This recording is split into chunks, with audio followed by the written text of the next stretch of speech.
Shikues nderuar, jemi rikthyer tashmë në pjesën e dytë ku do ndalemi tek gjeopolitika. Presidenti i Ukrainës Volodymyr Zelensky dhe ai i Shteteve të Bashkuara të Amerikës Donald Trump kanë zhvilluar takimin e tyre të tretë brenda këtij viti. Dy liderët janë takuar në Florida për raundin e fundit të bisedimeve që synojnë ndërkaq të japin fund edhe luftës me Rusin. Unë kam të ftuar ditën e sotme ekspertin e marrëdhënieve ndërkombëtare, zotin Lutfi Bilali. Zoti Bilali, ju përshëndes. Përshëndetje, Grazela. Zoti Bilali, e nisim me atë që unë citova pak më lart për takimin mes Donald Trump dhe Volodymyr Zelensky për t'i dhënë fund edhe luftës me Rusin. Pyetja është se si e vlerësoni ju gjithë rëndësinë e këtij takimi të tretë me Zelensky dhe Trump për planin e paqes në Ukrainë. Po mendoj që është një takim ta quajmë jo në kontinuitet, meqense shumë ngjarje të cilat janë duke u zhvilluar në Ukrainë kanë të bëjnë kryesisht rreth planit Trump, i cili nuk është më rëndësia reduktohet në 20 pika, por në esencë ka, mund të them, qasje që Ukraina me të vërtet gjetet në një pozitë jashtëzakonisht të rëndë, sepse duhet të bëjë koncesione territoriale. Dhe mendoj që në këtë drejtim vizita e Zelenskit do jetë një momentum ku Trumpi nuk dëshiron më të lënë hapësirë. Dhe mendoj që do jetë një formë presionit, në thojza thëmë të letë, me të cilën Zelensky duhet të vendosë për të ardhmen e Ukrajinës, por edhe për të ardhmen e vetë personale. Dhe mendoj që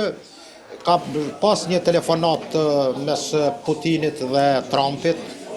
ku sipas deklaratave të fundit citohet që është një koordinim i tillë që nga marrëveshja në Alaska. Dhe mendoj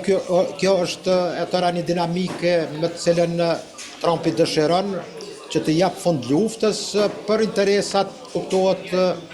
ekonomike amerikane që kanë të bëjnë edhe me territorin brenda Rusisë, por edhe të vetë Ukrainës. Dhe mendoj që do jetë një takim i cili më tepër do të tentoj që Zelensky të tërhiqet vretja që ka,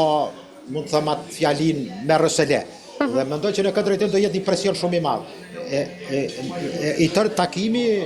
do jetë i fokusuar në pika konkrete që ka të bëjë me tërheqjen nga Donbasi,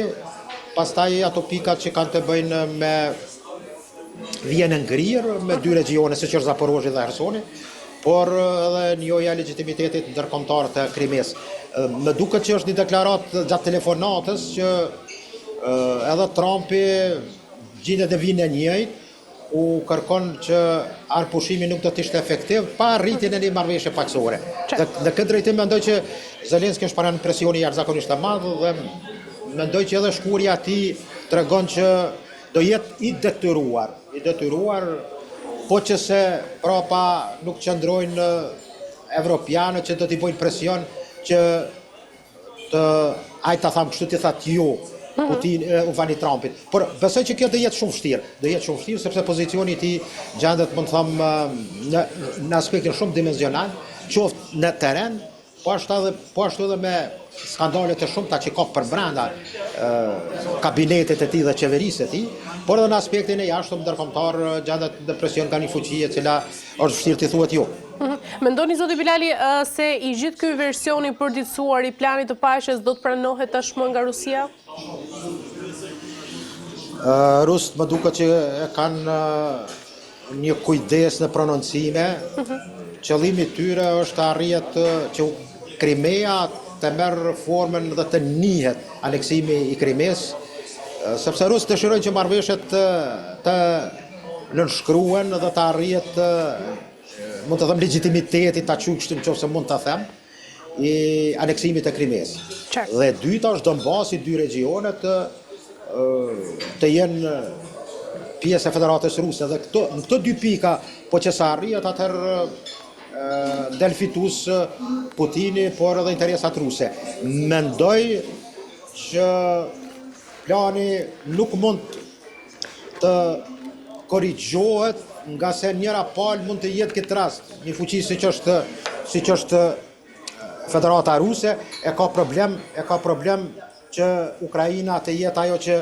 mund të ngul këmbë, dhe besoj që do jetë një situatë e vështirë. E gjitha kjo tregon që një dill i tillë mes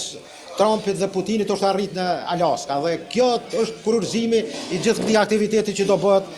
në edhe në vizitën e Zelenskit, por edhe në ditët e ardhshme që besoj që mund të jetë janari një fije shprese që mund të kem edhe një anë pushim dhe një parafrim për pikat e planit të Trumpit. Nuk mendoj që është ajo fjalia krejt rabinit të Dnjeprit që e jap një datë 15 janarit do të jetë dita ku do arrit marrëveshja, por besoj që do hyjmë edhe në fazën e pranimit dhe do të bëhen 4 vite nga 24 shkurti që besoj që do të mund të kurorëzohet arritja e një marrëveshje paqësore. Beshar Zobilari, nga ana tjetër, çfarë ndikimi mund të kenë edhe bombardimet e fundit ruse në Kiev mbi të gjitha bisedimet diplomatike që po zhvillohen? Po kjo është një presion, se rusët kanë tendencën që në strategjinë e tyre në këtë kohë dimri të godasin infrastrukturën që popullata psikologjikisht të jetë në një situatë të rëndë dhe të ketë, mund të them kështu, pakënaqësi edhe me vetë udhëheqjen ukrainase apo me Zelenskin, sepse thon drejtën ka dhe në brenda kampit të Ukrainas ka përçarje bukur të mëdha, sidomos sa i prin me duket Zaluzhin ish komandanti i forcave ushtarake të Ukrainës, tash ambasador në Britaninë e Madhe, por edhe kryebashkiaku i Kievit Klitschko. Mendoj rusët taktizimi i tyre është të tërat marshute në goditje qoftë prej dronëve apo edhe llojeve të ndryshme të raketave që kanë me bulluk, godasin edhe për brenda Kievit pozicionet edhe në rrethinat e Kievit, por edhe në pjesë, sidomos ato perëndimore të cilat rusët i vlerësojnë se janë arterje furnizuese për armatën ukrainase. Rusia dëshiron që me këto goditje ta lodh dhe ta bjen në aktin e kryer vetë Zelenskin apo edhe atë fjalën e Donald Trumpit që